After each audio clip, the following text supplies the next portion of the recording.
Beware of pity. Every wave, regardless of how high and forceful it crests, must eventually collapse within itself.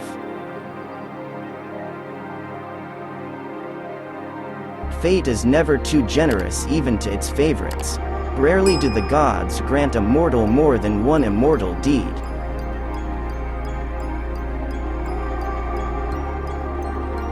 How terrible this darkness was, how bewildering, and yet mysteriously beautiful.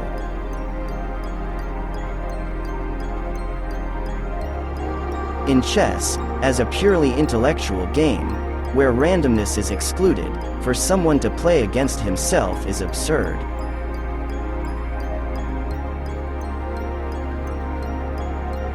In history, as in human life, regret does not bring back a lost moment, and 1,000 years will not recover something lost in a single hour.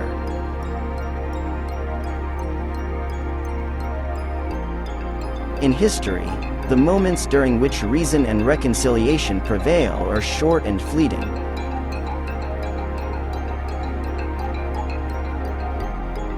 It would be foolhardy to count on the conscience of the world.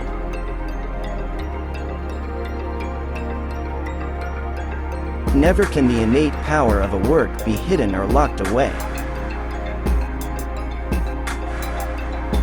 A work of art can be forgotten by time.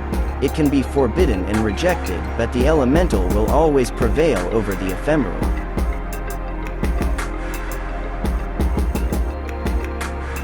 No guilt is forgotten so long as the conscience still knows of it. Now I am discovering the world once more. England has widened my horizon.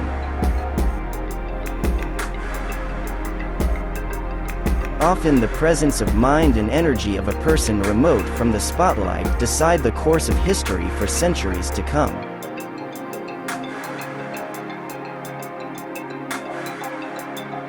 One must be convinced to convince, to have enthusiasm to stimulate the others.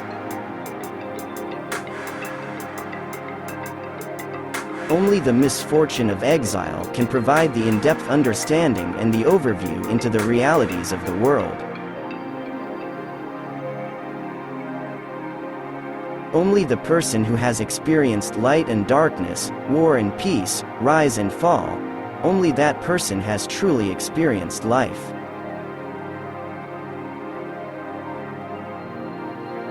The idea of Jewish unity, of a plan, an organization, unfortunately exists only in the brains of Hitler and Streicher.